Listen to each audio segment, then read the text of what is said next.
Welcome to the In the Arena podcast. My name is Jared Miguez, a co-host on this podcast that brings you the inspiring stories of our clients who are leaders and innovators across different industries in Southeast Louisiana. They are visionary entrepreneurs, savvy real estate professionals, media creators, military business owners, and community champions. And we are going to showcase the remarkable achievements and share their personal stories. Tune in for insightful conversations, valuable lessons, and motivational stories that are going to reveal their secrets to success and offer you insights to help you on your own path. Welcome to In the Arena Podcast. All right, guys, welcome to the In the Arena Podcast. Got two good buddies of mine. We got Kyle Tallo and the Cheesy Realtor himself. Buddies of yours. Like, this is my family right here. All right? Let's get the record straight. The Stash, my family. Yeah. Very excited to have you on. Ronnie just turned 40 years old. 40 years young. I know I have that youthful appearance. We all agreed that he's only 1/3 of the way done with his life. So we've got a good 80 years left. And it's not about the years, it's about the miles. It's about the miles. So I'm excited to talk to you guys today. 120. I know.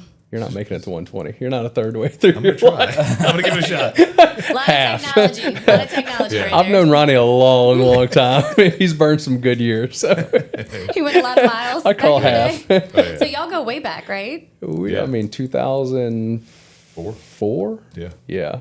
There was a very interesting time in our Even though lives. 2004 does not seem like over 20 years ago. No, not not at all. 20 years not ago. at all. And if you would have told me that we would be where we are today and been through the things that we are with where you and I first met, I mean, there's no way I'd believe you. Yeah, agreed. Yeah.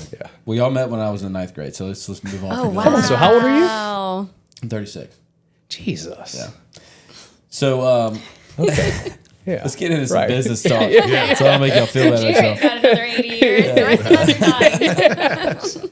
So, Absolutely. in this podcast, we talk a lot about how people operate business. I know people see you guys as real estate professionals because you've been in business and real estate for your whole career and your whole life, right? More or less, yeah. And Ronnie, you've got a million different hats in business in general. So I think this is going to be a great conversation.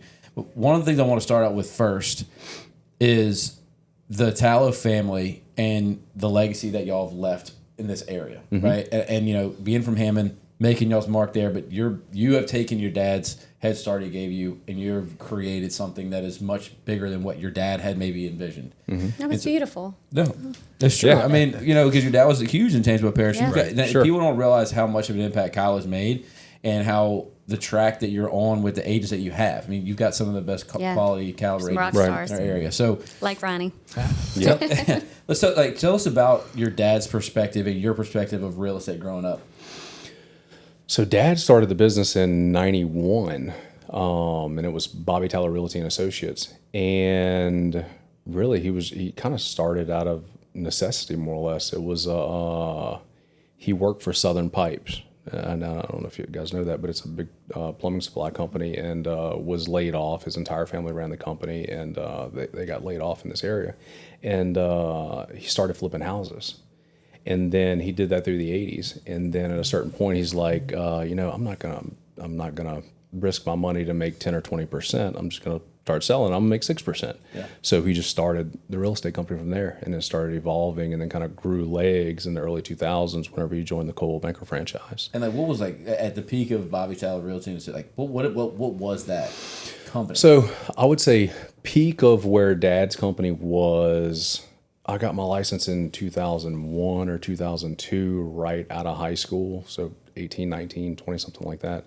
And I'd say 2005, like right before Katrina, was whenever he was at his height. And Dad produced a little bit, but it was mainly just commercial. And he started picking up agents. I want to say he had 18 or 19 at that point.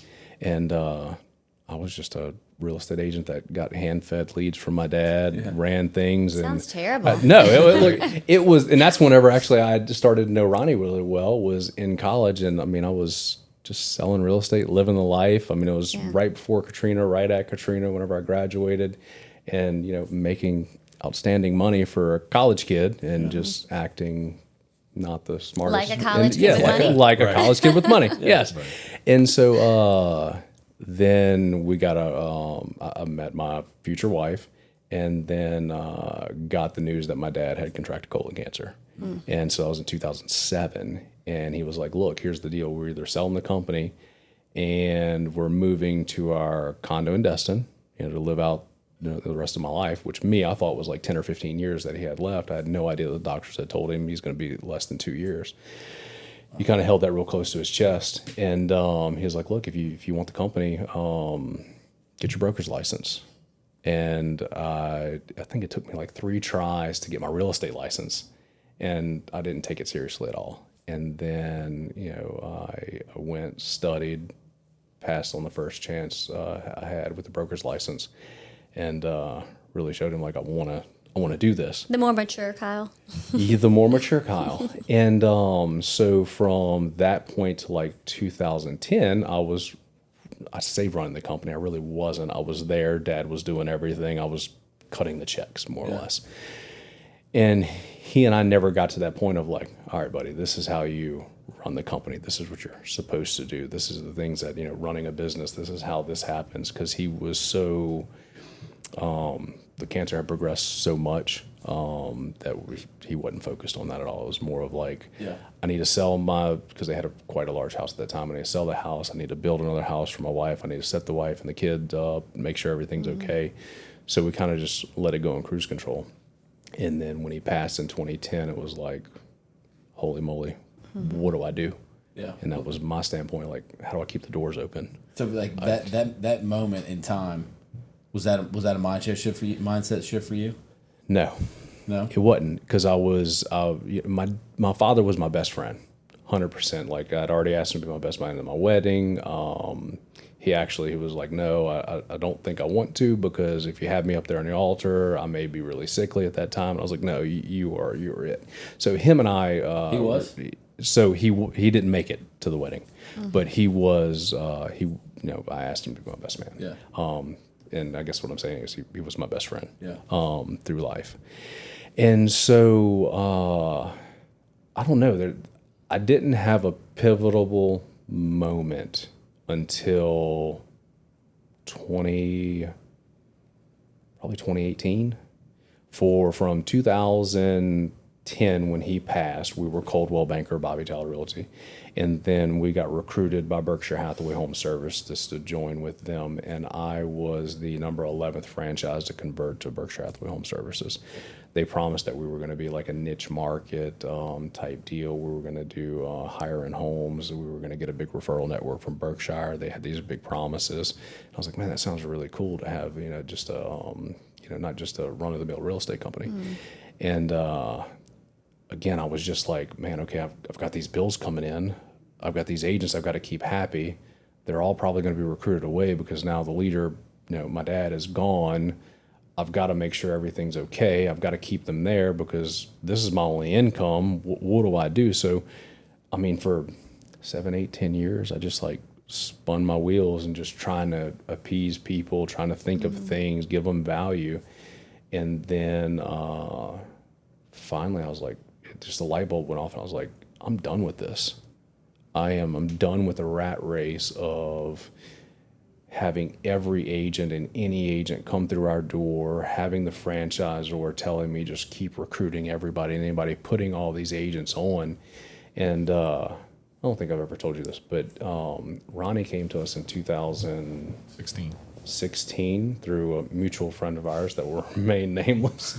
And he comes in, and a buddy of mine's like that was working for me he said, man, I've got this guy I know really well. I think he'll do a good job with real estate. And not to poke fun, but he's flipping lawnmowers. He's doing this. He's a bail bondsman.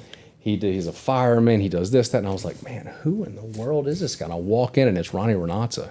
I'm like, what in the world is going on, dude? Last time I saw you, we were in a bar and I was doing some really terrible stuff to you. So we need to not. Was he wearing that mustache? Yeah. In the office? No, but he had a fro up to nice, here, yes. and I was bald, and so we were united. If Ronnie is anything, he is a hustler. Yeah, So 100%. there's He does everything, and so with putting Ronnie on, and then we reached out to Sotheby's because I really wasn't happy with Berkshire and all that.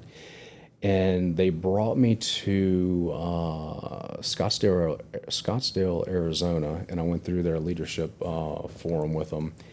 And everybody in the group, so there's around 150 owners of Sotheby's franchises in the world. In the continental United States, it's under 100. And I had no idea it was this big. I had no idea that select few, blah, blah, blah. And they just kept resonating and saying, hire good human beings. And man, what does that really mean? And they just kept saying, we go after good people. We go after good human beings. And it just kept saying, and on the flight back, I was like, man, what if I really changed up my company? What if I didn't recruit everybody and anybody? What if I really did go after those people who are very communicatively involved, who have vast networks, who are, whether it be super popular in this neighborhood or in this area, and just have this, cult following to them because they are just good people. They may not know what they're doing, but they're just, not knowing what they're doing to capture that business. They're just good people that people latch on to. And I've bragged about him a million times at all of our sales meetings. He doesn't have a certain method. He doesn't have a certain platform. It's just, he's a good person. And I'll say in 2017, he was our first true good person we put on. And it matched the mold and the light. That was my aha moment of like, okay, that's what it's really about. It's not telling somebody how they need to market or exactly what they need or how they push themselves or exactly what systems. You can teach that to anybody. And if you really want to learn it, you can. But having someone who truly gets it and truly is that person deep down inside, it's going to show and it's going to come out. Yeah. And so, it's funny that he's here now, but he is really the pivotal point with us is he was our first one that, that did it. Yeah. Tissues, anyone? Yeah. No. And look, we've had a million good agents, and I've had a ton with us, and they are all great people. But it's, they may be motivated by money, or they may be motivated by awards or stature, this, that, and the other. I've never had anybody tell me he's just doing this for fun. And he just enjoys it. And I'm like, man, what do you mean you're just doing this for fun? How do you get the business that you're doing? And so by being really, a good human. Yeah, it really, that's the point that struck with me. And it struck so hard when I got home. I took a 30-year business and I went to my wife and I'm like, look, I'm taking a chance. I'm buying Dorian Bennett Sotheby's in New Orleans. David, who owns the company, is going to be partners with us down there. But I'm selling Berkshire Hathaway Home Services. I'm going full bore into Sotheby's. I love these people. It seems like it's going to work. Yeah. And I scrapped an entire business model. We went down to about 15 agents and rebuilt from there. Yeah. And and how many do you have now? Just a number.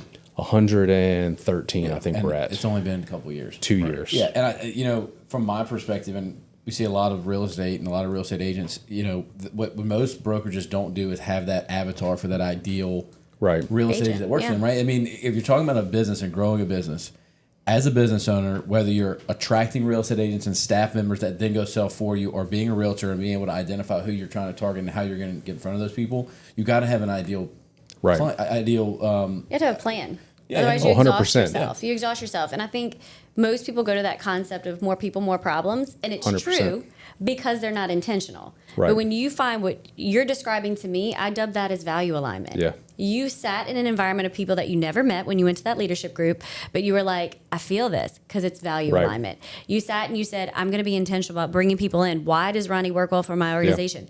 Value alignment. It's the problem that leaders, because we are the same people that have that drive to move quickly, don't want to sit back and pause and figure out that for ourselves. You know, what really makes me tick, what gives me that peace so that I can then attract the right people around me. Right. And the perspective of a realtor in our community, too. This is not Houston. It's not Atlanta. Even though we're outside of New Orleans, we are a community-based group of people around here. You have to be. It is. Oh, gosh, yeah. And if you're not willing to be involved. If you're not genuine, like the words you use, and you're not a community leader and somebody who gives back to the community in a big way, you're going to have a harder time generating business. It's going to be more of a forced thing instead of attracting business. And I think that's the biggest difference between an agent or a salesperson in general, because we are all salespeople that know how to actually attract business to them, as opposed to being the one who's constantly having to chase every new deal. you can enjoy your work Yeah. because you are genuinely doing and being who you are. You could literally, with our business, you could turn off Zillow, you could turn off Realtor.com, you could turn off all our advertising sources, and our business would not skip a beat. Yeah, we have completely turned our model into more or less being a marketing company with a real estate license. Yeah. I could do away with Nomar, I could do away with boards, and not saying discrediting their value, they do have some value, but I could do away with all of that. And we would do exactly what we're doing now 100%. And continue our growth. Yeah. It almost feels like cheating when I talk to other agents who are chasing Zillow leads and realtor leads, and they're trying to make these relationships with these other vendors, trying to curate all these relationships. I've just focused on the relationships I've already built. Mm-hmm. And the people that come to me already know who I am and what kind of person I am. So I don't have that. It's like I got a head start. Yeah. So where somebody who just calls on a Zillow lead, they've got to build the rapport. They've got to prove that they're trustworthy, that they're going to have their client's best interests at heart. People that know me know.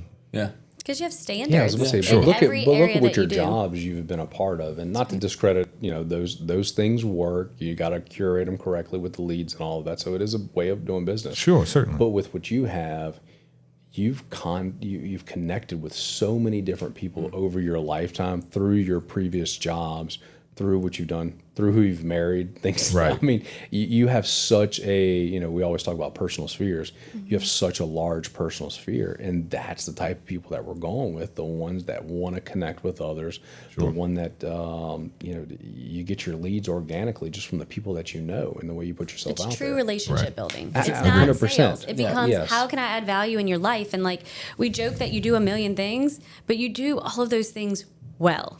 And right. I think that's the difference, because whether, they're touching you when you're doing the bail bonds, or whether you're marrying someone, like, you have a standard of excellence that's set across the board. So they know when they reach out to you for something else, they're going to get the Ronnie that cares. Yeah. Right. And I have a harsh reality for a lot of realtors who think that they need to quit their day job to go be a real estate agent full time.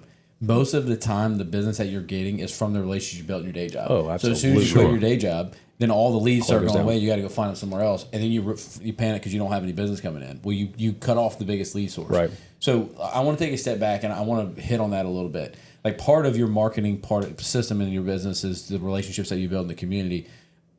But there's a deeper foundation of that. Like, you have your hat in a bunch of different areas of business, right?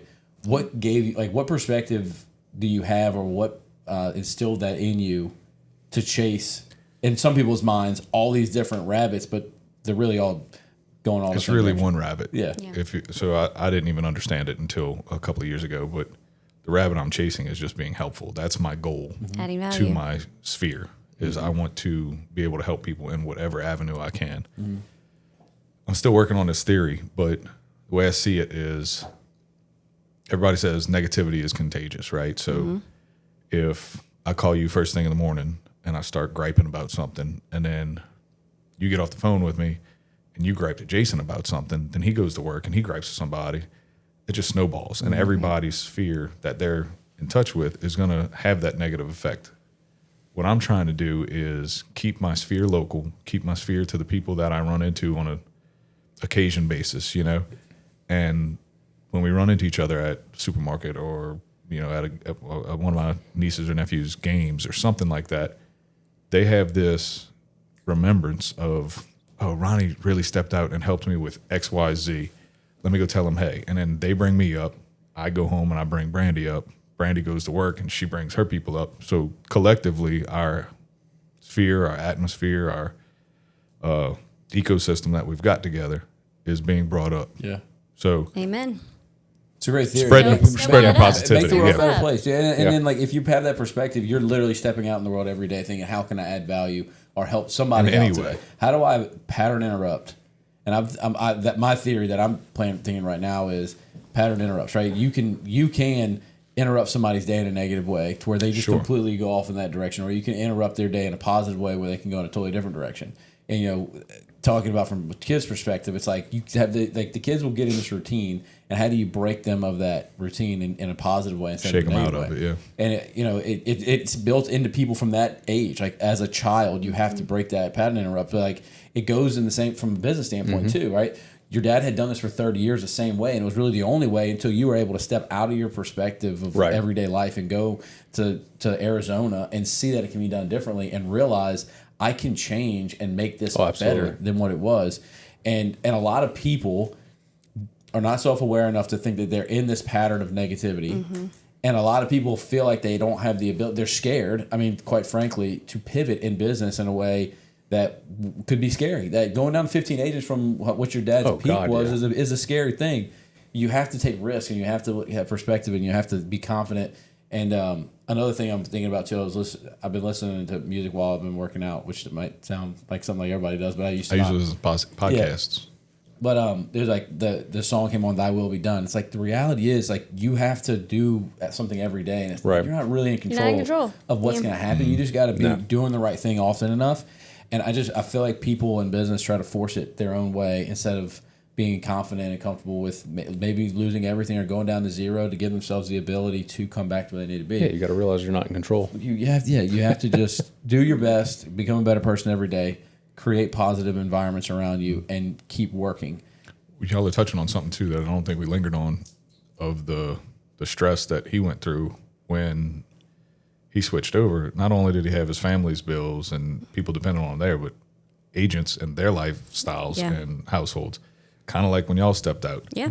I mean, big risks there. And Total risk. There's something to be said about that. You know, that's admirable. I came back from Scottsdale and I was like, all right, guys, here's what's going on. I know we have Berkshire's name. I know we talked about how good it was, but we're switching to Sotheby's. And they were like, half of them were like, who? What is Sotheby's? Who? Right. Who? I was like, y'all never seen like the Michael Jordan jersey get auctioned off at Sotheby's auction house? Like, we were controlled by those guys. And the other half were like, wait, why are you doing Sotheby's in Tangipahoa Parish? Well, none of them really knew that I was buying New Orleans. In New Orleans, so to touch on Sotheby's a little bit, you have a couple different criteria that allow you to be, a Sotheby's franchise. And it's either you're doing 3 times I think the exact verbiage is like 3 times the median sales volume of the United States. And then one, you have to be top in your market. Another one, you have to be an underserved area. Well, we identified that New Orleans wasn't doing good through the illness of one person that was there. And my partner, David, had multiple hats. He has several different restaurants down in the city. And his primary focus wasn't on the real estate company. So right when I was telling my wife that I was very dissatisfied with Berkshire, that I was thinking about either going on my own or just doing the mortgage company deal. And she's like, well, just look on the MLS and see what else is there. And I saw Sotheby's had plummeted in their sales volume. I'm like, dang, what in the world is going on? So that's whenever I called David, and he was like, look, I've had several people have this conversation with me, but you're the only one that I see some type of light in. Had a conversation with him, and it was like all the matches made in heaven and paired everything up. Yeah.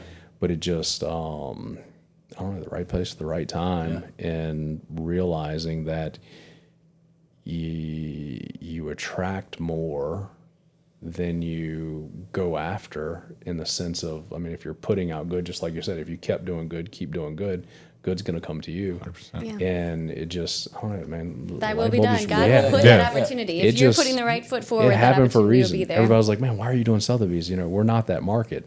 But we were that market because we were doing the New Orleans deal. Just nobody knew what the heck we were actually doing. They got to trust their leader, though, sometimes. I mean, that's a testimony to you that they stayed, because I get that sometimes, too, because we do things quickly at times, and we do take risk when it's needed. 100%. And so there has to be an element, and I try to be in front of them and say often, like, if you have questions, let me know. Right. Vision hasn't changed, but I want you to be comfortable. And when they have that support, it's good. I'll tell you you took a lot of flack for that. Oh, I took a ton. And so, and not to say kudos to us, but just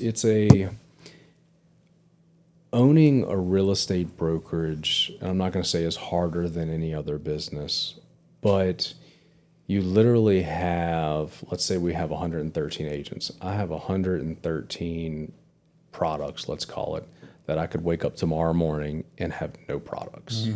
because all they have to do is go to the LRAC, and they've made it so easy to click a button and they switch to somebody else, for the grass is greener on the other side. And it makes being a real, and especially with me being a non-producing broker, I sell absolutely, I sell absolutely no real estate, and that is one of the reasons why I was able to obtain the Sotheby's franchise, because I was looked at as an operator, not as a broker owner. And if you, I mean, not a broker owner, but a producing broker. If you look at the MLS, the top of the MLS is all the brokers. There aren't any.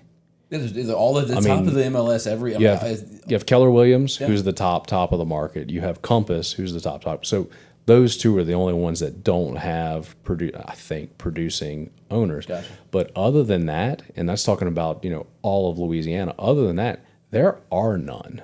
Every other broker owner, I believe, not quote me, but I believe, produces. I don't. And it's not like I don't, and I send all my leads to Ronnie, or I send them all over to Jaylee Yates, our COO, or I send them to my wife. I literally don't. We'll put them through our portal or whatnot. I do not produce real estate. And so if my people don't produce and they all leave tomorrow, I'm holding a big bag of nothing. Yes, Nothing lots of bills that need to be paid. paid. So we have to, and in talking about how you said, you got to trust your leader, it's very hard to get the buy-in by those agents, because they value your company, but they can also hop somewhere else really quickly and get the newer pie or the newer fangled thing. So with us, whenever we change formats or we change companies, it's like it has to almost be perfection. And whenever we did the whole Sotheby's things, it was right after Ida. Our building had flooded in Hammond. The roof came off. Jaylee went there because she lived right by there. They had a foot in water. I don't know how they had a foot of water inside the house, inside the office, and there was no water outside the office. It's just the roof came off and it kept everything inside because it's a damn brick building. And she's like, Kyle, we have a serious problem. So we moved everybody to one of our centers we have. And I was like, you know what? This is all happening. Jaylee, I'm going in the back office and I'm restructuring. And she comes in, she's like, what in the world did you do? And I had sticky notes and big posters and paper stickies all over the board. And I was like, this is what we're doing. And to do back history a little bit, a very good friend of mine 4 years ago introduced me to Jaylee Yates. And she is a lady that was with Enterprise Rent Cars for years. Great training. Absolute stud. Yeah, She's I mean, incredible. just a killer employee, killer partner. She is amazing. And she took my kind of mom and popness and structured me the corporate way. Enterprised it up. She enterprised it up. And I'm like, Jaylee, I need your help. This is what I want, but I don't know how to get there. Can you help me? And like 2 days later, she had PowerPoints and everything. She's like, all right, this is what we're going to do. And we called a meeting. We're like, hey, guys, this is it. Get on the train or get off. Having the humility that you like to be able to look at somebody like her and say, I need you to help me. Take it and go. And having the trust in somebody. I mean, we talk about it all the time. Look, and this may be something for y'all or not, but a very close friend of mine. So my father was friends with, we can name drop people. Is that all right? So anyway, Ed Hoover and Hammond. Yeah. My father and him. A couple Ed Hoover stories. Yeah. Very, very, very close individuals. Very, very close friends. We've played cards for like 20-something years together. He's an amazing human being. His son is the godfather of one of my children. And I kind of told him about what was going on, what we were thinking, how we were doing everything. And he sat me down and he was like, you know what, you need to think about all of this. Does it make sense? Does it not make sense? Which way are you going to go with all of this? And he gave me some great advice and just put me on the path to, Yeah. How long did that conversation last, Mr. Ed? Maybe 3-4 hours. Yeah. You don't have any meetings with Ed that's not 3 or 4 hours. It was something that it was not very quick. I found out years later, not as soon as my dad passed away, but when my father was passing away, he had asked Mr. Ed, he was like, look, just take Kyle under your wing, make sure you take care of him. And I never knew that. And very close to the family, just great people, great individuals if you really, really get to know them down deep. Very genuine. Very. Yeah. And he's guided me through a lot of life decisions. You might not remember me. The first time I met Ed Hoover, I'll tell you another story.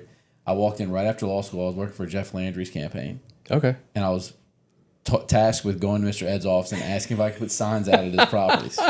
Were you the first one to get there or not? I was the first one. Okay. And I walked in a T-shirt and shorts with no business card. And for 3 hours, he lectured me on why I should never walk in without my shirt tucked in, and I needed to have a business card. Did you wear a hat? I did not have a hat on. Okay. You wore a hat. You got to take your hat off in the office. You got cards now. The second time I went to him, I had my shirt tucked in, I brought business cards, still 3 hour lecture afterwards. But I appreciate it. I mean, I remember that. It was 10 years ago. I'll remember that conversation until I die. And then coincidentally was listening to a podcast about a BMX rider who was riding bikes in his Yeah. Yep. And they were talking about Ed Hoover. I'm like, I just literally had a 3 hour conversation with him. And he was probably lecturing that BMX guy the same way. But he's got a lot of wisdom. He's done a lot of things in his life. And it was good to get to experience that with him, even though he was definitely... Did you get the signs there? I did. I got all the signs and all the Close the deal. Well, according to him, and he owns so much property, is if you come to whoever the first person is, gets their stuff put out. He never takes sides or really doesn't. You're good at that. You're good at speed. All right. Yeah. Yeah. I'd like to go back to something you said about when we switched to Sotheby's. It always irked me. I heard people, we had a group, and then the grumblings were, well, we're not that level. Oh yeah, we're not a Sotheby's like, area. Then you're not one of us. Why not? Yeah, you're not a Sotheby's area. Exactly. Like, because why can't you be better? So limited vision, limited mindset. It correct. bothered me so and bad. if I would not have been brought through, so they brought us to the auction house. We had to get approved by the auction house, which was very nerve wracking. I mean, we were a 2 million GCI company, so we were peanuts on what they had. Yeah. They just saw me and they're like, okay, well, we got a dying brokerage in New Orleans. Maybe this guy can be our guy. Come help but us. yeah, so whenever we were approved, nothing at their forum talked about luxury properties. It was all luxury service. And so whenever I was talking with everybody in the office, and I was like, man, we have this golden gift from the real estate gods that let us have this. We need to take it and run. Let's, white glove service. Let's change the way we do things. We're changing the way people we go after. We have a very, very strenuous guidelines on how we can advertise now, what our product's going to look like. And everybody's like, well, we're not luxury. We're just in Hammond. I was like, look, I can say I get that to an extent as far as values and where our values are in Tangipahoa Parish compared to the rest of Louisiana or the rest of the United States. But in the sense of, are you saying you can't service somebody good? Yeah. Is it saying that you can't do the extra mile for them? We can't advertise better for them? We can't make their properties look better? I don't care if it's a double wide trail in Laranja, and I always kind of say that in joke, but I don't care if it's that or it's we've listed it. We've got a $10 million condo project we're doing in New Orleans now. Yeah. Our photos and the way we do things are going to be the exact same through all of them. The things that we give the clients, the pamphlets, the papers, the flyers, the open houses, everything our clients do, our agents do for the clients, are going to be the same. That's all. Now, but that contributes to the vision of your community. Like, I don't happen to just live in my community. It's luxury service, like, bottom line. It's it. It bothers me so much when people say stuff like that. Like, all right, somebody that's got the double wide and Laranja, right? That's all they got. So they Absolutely. deserve to be treated just like the person who's got the $2 million property. Correct. And it may be more valuable. You might be right. It's like for sure. And let me ask you this. It doesn't make them any less. At what point? I'm from Alexandria, right? So I don't know how you compare the two, but I know that Alexandria has a lot more potential than it actually is living up to. Mm-hmm. But even more so, Hammond. I love going to Hammond and spending time. There's great food. There's a major college for this state that is doing great stuff. Dean Lopez of the College of Business is doing some great stuff over there. Yeah.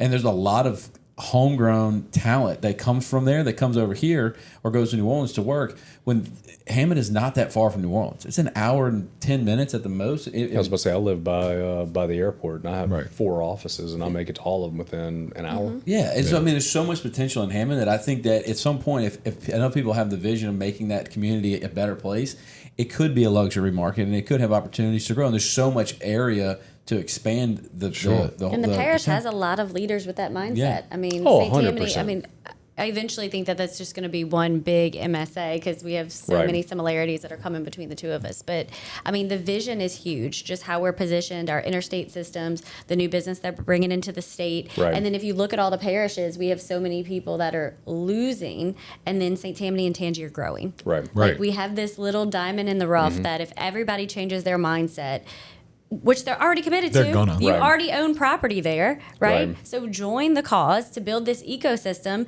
that is going to allow our children to have unlimited opportunity. Right. But just like you said, right, from the mentality of making pattern interrupting and making people a positive environment, positive vibes, like that whole, it plays into the community too, and the Yes. things that we're giving back to, and seeing our leaders and supporting them, and not just thinking that you're going to vote twice a year to push the buttons and they're going to take the lead on that, but making sure that you're pushing the cause that you want to have pushed and investing your time and also pushing that kind of stuff. It's going to make our community better. I mean, at some point in time, somebody looked at St. Tammany Parish and said, these dirt roads are going to turn into an area Sure. that's going to be thriving. And I'm thankful for that. I wasn't here at that point, but I've had closings with people that have been here for a long time. Like, man, I remember whenever there was nothing in Right. Terabella. Oh, absolutely. And I raised my whole family here. And so, I mean, there's nothing to say that Tangipahoa Parish is not on track to being that, because I know people like you guys that are thinking positive, that are bringing in resources from the parishes that are within an hour of each other and supporting the community and Right. treating everybody like they deserve the highest quality service. Not just Right. because you know that your property is worth the most. That's not the point. I love that. Yeah. I mean, we talk all the time about the standard in which you operate. It doesn't change. Yeah, people don't. Right. People are not in love with me, and they're not in love with her and you guys. They're in love with the standard that y'all are operating at. If you Agreed. don't operate that standard, they're going to find another real estate that wants to operate at that standard. So who wants to take that flag and plant that? Say this is what we're going to do. You can go work with somebody else if you feel like you're in a lower quality, but it will give you that same service, charge you the same price, Right. and we're going to plant the flag of being the great service. I think that That's- standard is huge. Agreed. That's one of the biggest things or one of the biggest things that I've preached upon is we both of our parishes, and I say about all of our parishes, so New Orleans, St. Tammany, Orleans, Tangipahoa Parish, all of the areas that we service. I mean, I think there's 9,000 real estate agents between the Baton Rouge and New Orleans MLS systems, and there's some duplicate, obviously, so let's call it 7,000. You have a hell of a lot of choices to make. And I want our agents to go into their listing appointments, and we'll talk about buyers in a little while. That's kind of another subject. But in the listing presentation and what we do for our clients, I want them to leave, and I want the clients to be saying to the next real estate agent, well, why aren't you doing what Sotheby's is doing? Why aren't you doing this extra? Why aren't you doing these? You charging the photographers? same money? Yeah, exactly. So you're doing the same thing for me, but I'm not getting that. Right. I want that lasting impression on those people. And that's what we have really, since we joined Sotheby's, it was all about the same time as that NAR lawsuit and all of that stuff going down. And I had plenty of agents freaking out whether they bought Zillow leads or whether they represent buyers, what's going on. And I said, guys, I don't know what's going to happen, but I do know this. We're going to control the listing side. And we're going to command what rate we want to command out of the listing side. Whatever you charge on the buyer side, so be it. I can't tell you what your time's worth, but I can tell you what our time's worth on the listing side and what we are going to put into this. And we will do head and shoulders above what the next people will do. Regardless if you have this house or that type of house, we will do it to the max. And I want people to leave that appointment saying, dang, why aren't we doing what they're doing? Yeah. We have so many tools to allow for more insight Oh, on absolutely. trending things and how your house is performing. Maybe we're getting a lot of showings, or we're getting a lot of clicks. Right. Maybe we don't reduce the price of your house right now because I feel like we're getting Right. we're going to get an offer soon. You know, I feel like we save our folks Well, literally, a lot of margin. The MLS, Nomar could switch off MLS today. And through our feeds, through Sotheby's, Oh, yeah. we still publish to everything besides Zillow. We would still exist if they went away today. And we have high-res photos. Yeah. Yeah. So we can, whenever we list someone's house, we have dual entry. So we upload into Sotheby's site and we upload into the MLS. When we upload into the MLS, we have their certain criteria that we have to go by, and then the MLS publishes to all other sites. They sell all our feeds. Well, by us uploading to Sotheby's, they come in and they cut off every single feed that the MLS has and publishes our data. Nice. The only one they don't do is Zillow. So hopefully one day that will happen. But the only one we do not control right now is Zillow. But so if we want the front view of a house to be a nice table with a plant on it, that could be it. With MLS, it has to be the front profile of the house. With MLS, you only have to have so many characters. With us, we can have unlimited. We can have video and whatnot. So we can truly, if you look on Realtor.com and some of the other bigger sites, Homes.com and whatnot, and our Sotheby site, we portray the houses in more of a lifestyle fashion opposed to just a cookie cutter MLS resolution. Yeah, we have more So freedom. people are searching for a house online. They may say one. They may say 123 Main Street. You're gonna have options to pop up: Zillow, Realtor, Sotheby's, and you go to Sotheby's and see whatever everything is on Realtor, but in Sotheby's spin on that. Is that just it'll be Sotheby's it'll be just a spin on that. Yes, just our listings do it. Nice. Yeah, we're the only company that does that. Nice. Very cool. I want to talk about something just coming from a basic standpoint, business perspective, on the standard in which y'all are operating, right? Like you said, the type of agents you want and the standard at which you operate. When you bring on an agent, like a newer agent or just somebody that that is outside of y'all's culture and plug them in, having the ability to filter the decision on whether you bring that agent in through those two lenses, right? Do you have that authentic nature? Are you community builder like we're looking for as an agent? And then do you operate at the standard, or are you willing to try to operate at the standard? I've had other agents call me and say like, yeah, this person's been around a couple of places. I've heard some things about them. I don't know if I want to bring them on or not. My statement to them is, well, before you even consider that, like, do you have a value system that you operate within? Do you have a handbook that you have your agents sign? It may not be a handbook, but some policy and procedures you require them to operate, but you can take the risk at that point because you have something to filter it against, and and you can make it clear, like, this is how I expect you to operate. Hold them accountable. If they don't work out, then it's time to leave. I think that having the clarity that you have allows you to make a decision on bringing an agent in, and then be able to have somebody leave quicker. Have you had any experience with that? Yes. So up till we switched over to Sotheby. So Jay Lee has been with us for like 4 years, and then we've had subsequent managers prior to that. They were always in charge of recruiting, and I was always in charge of operations. Actually, Mr. Ed told me this. Actually, Steve told me this, his son.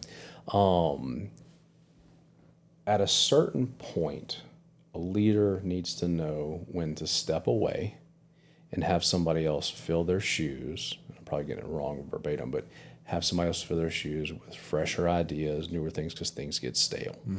And one of his close friends did this with his company, and it exploded. Did fantastic. And the leader was in position for 15, 20 years. And he said, you know what, my time is up. I need to pay a successor to come in and lead the company and put fresh ideas in there. And I kind of think that's what I did with Jaylee to an extent, because she came in with all the structure and things that she needs, and I'm still there. But what it allowed me to do is I solely focus on retaining the people that we have, making contact with them. I yield the broker questions, and I do all of the recruiting interviews, everything. And nobody really knows it, but I have a select few of agents that will I bounce ideas off of for agents that I'm talking to, because it may be an area that I'm not familiar with. I may have a great conversation with somebody, and I'm going to go back and talk to my panel and say, guys, what do you think about this person? Here's everything. And one of the neat things that I do is I don't look at the agent's production until right before I go into the meeting. And it happened with a couple agents I just had, and I was like, oh my God, I didn't know this lady did this much. Like, I just heard some really good stuff about her, and so it made me really nervous. But I like doing that because I don't build myself up with, oh, this is a mega producer. I've really got to go after her. I've got to tailor this to that. But yeah, so by Jaylee stepping into those roles of all of our operations and manning all of that is put me in charge of recruiting. So now I am truly touching the people that are coming into the company and making sure that my value proposition is not getting construed, or my promises are getting misled for who's coming in. I think it's amazing. It's somebody asked me, they're like, how do you know if somebody's going to join or not? And I think Jaylee was asking me because I've had a little bit more success than she had on the recruiting side. She's had way more success on the operating side than I've had. Right. So we kind of switched roles, and it was really good. And I was like, well, Jay, if I meet with them for 2.5 to 3 hours, it's done. if the conversation just keeps going. And I was like, if it's a 30-minute conversation, that I know right then and there. If there's a stall point, we're good to go. And it just... Most people, I cannot tell you how most people do not have a hiring process at all. And the fact that you realize that you need to be the because a lot of them are selling themselves, so it doesn't matter if they're really making their. And that's the big thing that I have against a lot of these other broker models. You're making I say so much money. You're doing so well for yourself as an agent that you're attracting other people to come through. So now you're a broker, but if you're servicing all of your clients correctly and you're building lifetime clients, could you imagine doing that and running a business yourself and making sure that everybody else is happy? You can't be great at all things. You can be great at very few things if you really want to be phenomenal at it. So I've put that I want to be a great operator. I don't want to sell real estate. My passion is real estate agents and the contracts. So I focus on the operations side. I focus on bringing the agents in and bringing the right people in. And I want to say right now, not to brag about us, but I kind of will, we were always ranked in the top 50 or 60 companies in the New Orleans MLS. Right now, if you combine New Orleans and Baton Rouge together with all, I think it's 1,600 companies, I think we're like number 8. Oh, wow, so congrats. we went from, I want to say it's like 400 or 500% we've went up. And again, it's just putting good people on. And it has just really, it's a snowball going downhill. That all started with a biscuit by one lady and I in Covington at a beater roasting. All right, we got a couple minutes to hop off. Yeah, I want to hear, before we hop off, I want to know where the Cheesy Realtor came from, and I want everybody to understand where that came from. And then I want everybody to also go back about 3 years ago. Oh my gosh, and go best look video. at the video that you ever. created of you in the wine shop, because it's that one was of the a good best real estate videos that Jonah's ever created. Shout out to Let's Media. Yeah, and that was almost something that got us kicked out of Southern. Right. So props to Kyle for having my back. Because I'm a little different and I push the envelope a little bit. He's there to reel me in sometimes, but generally he just lets me run. And that baby had that cheese. that was Dude, that amazing. was hilarious. So Ashley Deaton Ashley PK did her wedding. she has a cheese shop in Hammond the Rind. Yum. Fantastic cheese. Yeah. So great. She's always, oh my God, they're so good. oh my God. So she started out, had the shop open up right about the same time that I started doing real estate. And it was one of those things where I'm not the traditional realtor. You're not going to see me in a suit and tie coming to show a house. I might show up in hunting clothes. Yeah. It's just going to be what it is. And I'm a little goofy. I try to keep it light. So I got with Ashley, let me support her business and start giving out cheese boxes as a closing gift. So then people started saying the Cheesy Realtor this and Cheesy Realtor that. And I'm like, yeah, sure, I'll lean in on it. Yeah. And then it started snowballing. And now people will run into me and they'll yell out, Cheesy! And it's like, It's me. I don't even know you, but okay, yeah. So it's taken a life of its own. Yeah. You know? It just so happened that charcuterie is really popular. Yes. So Right. it didn't hurt anything. Yeah. But again, dude, I didn't know the story, to be honest with you, but you were giving back to somebody, thinking about somebody else. Sure. In the 100%. community. Oh, 100%. Supporting the You community. were in college, didn't you? Oh yeah, yeah. Yeah. I was about to say, that's where it all stemmed from. I It's like just- There is using the now a network that we trailer have. covered in cheese. cheese. Just Yeah. in Yes. case people don't know. There is an entire Yes. moving trailer. Talk about expert service covered in cheese. Look out for hashtag the cheesy trailer. Yeah. It's Yeah. all over all over town. I get calls. Hey man, I saw it out in Ruston, or I saw it in Lafayette. It's like, yeah, people buy a house from me, need to move, they can use my trailer. That's And it works Subject to a well. waiver. Cheese. Subject to a waiver. Thanks. I told Arena. him not to do it. Just Yeah, saying. you did. There's been a lot. What? What? My dad had a what do you call it, a U-Haul truck that had the sides that rotated the signs. Yeah. And I want to say, I don't know, he spent some ungodly amount of money on it right after Katrina. I was doing well, and he did that, and then he went to get it insured, and he could not get it insured by anybody with the exact waiver that he wanted, and it sat in our parking lot. I think I used it to move twice. He used it to move once, and nobody ever used it. And Ronnie called me. He's like, "Hey, I got this idea," and I was like, "Dude, don't do it. Already went down that Terrible. path. Go talk with an attorney. Just see what you got to do." But he did it, and it went well for him. Works. Yeah. Very cool. But yeah, that was so the Cheesy Realtor. So whenever you sign up to a lot of franchises, they'll Google your name or they'll put everything on there. And so they called me up and they were like, Mr. Tallo, we see you have one agent. It says the Cheesy Realtor. So with Sotheby is like you can't advertise on park benches, you can't have moving vehicles, you can't have like all kind of different things. Like there's certain quality, what you do. And I was like, look. This guy gives, and I may have fibbed a little bit, and I was like, he gives a really expensive bottle of wine and cheese at every closing he does. You have Sotheby's wine. I'm sure y'all have Sotheby's cheese somewhere. I was like, it fits, it's okay. And I was like, look, this guy is one of the main reasons why I did this. If you're not letting him have that, you can take it. And they were like, all right, we think we can make some adjustments. Let me make these notes. And he called me. He's like, you really did that? I was like, I swear to you, I did. Yeah. And that's why I'll be with this dude That's until right. he's not in real estate anymore. When your leader's got your back, Right. let you stay cheesy. Again, I think it's cool. You works. set yourself apart with the cheese boxes and the Becky Foss paintings because we got Becky Right, in, yeah. in the office. Becky's amazing.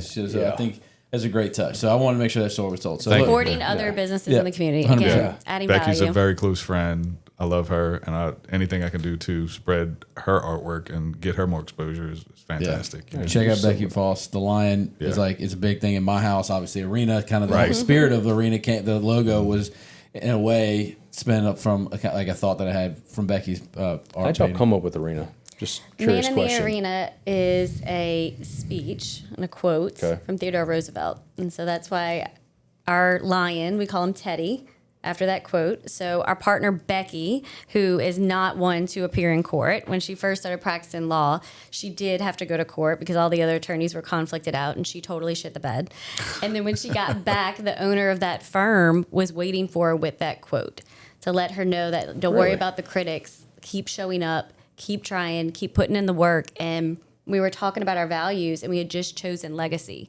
And it's like, here we are, years later, this man has since passed away, and he still had the impact on us to create a company based on that foundation that he gave to her that one day. Yeah. And so we get that a lot, like, whose last name is Arena? Yeah. No one's. Yeah. And you'll find that quote at the bottom of all of our signatures because, like, we have the grit, we put in the work, and we're not worried about the naysayers because we're focusing on improving ourselves every day.